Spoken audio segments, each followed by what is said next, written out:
You are looking live at the beautiful skyline of Tampa, Florida, where all eyes are focused on this stadium. It's the Buccaneers and the Philadelphia Eagles in an NFL playoff game. Hello, everybody. Welcome to Tampa. The weather is beautiful, but isn't it always? We're going to treat Brent, Irv, Jane, Jack, and the Greek to some good old Southern hospitality, but only if they're cheering for the Buccaneers.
The NFL Today is sponsored by Ryder, the best truck money can rent or lease.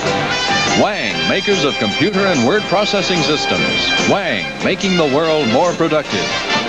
And by Trinitron with a one-gun, one-lens system. And it's from Sony, the one and only. From the CBS Sports Control in Tampa, Florida, here's Brent Musburger.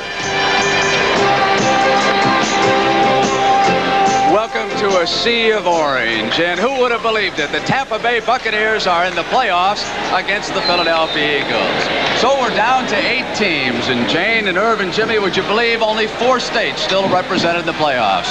Pennsylvania, Florida, Texas, and California. Each of those 4 states with 2 teams. And Jimmy, later today out in San Diego, it's Houston against the Chargers. What about the Oilers' injury situation at this moment? Brent, they tell me that the Bull Pastorini will not play.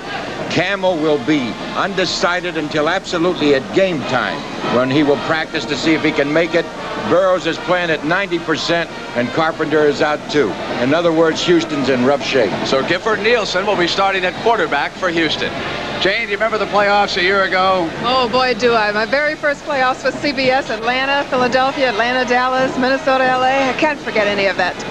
Everyone thought the games would be close, but as it turned out, only one winner didn't score more than 30 points. Let's go back and show you. It was at Three Rivers Stadium in Pittsburgh, and it was going to be the tough Steelers against the defensive-minded Denver Broncos. And what a day for number 32. Franco Harris of the Steelers rushed for a pair of first-half touchdowns, and Pittsburgh built a slim 19-10 lead after the first 30 minutes of play. This was to set the tone throughout the playoffs. Number 32 on the ground and number 88 and 82 in the air. This tight game was busted wide open when that number 88, a ballet wide receiver by the name of Lynn Swann, caught one of 2 Terry Bradshaw touchdown passes in the final quarter. And here he comes, going to the air and making it look routine.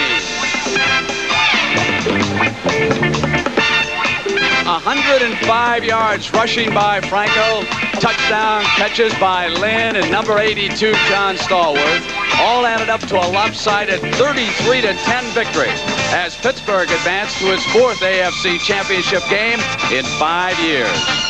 Then the next day, it was the rookie sensation who will not play today, Earl Campbell. He rushed for 118 yards as Houston destroyed the New England Patriots in Foxborough. It was to be Chuck Fairbanks' last day as coach of the Patriots. And Dan Pastorini, who will be missing later this afternoon, threw 3 touchdown passes against New England, 2 of which went to his underrated tight end, Mike Barber, number 86. And the Oilers rolled to a 31-14 triumph.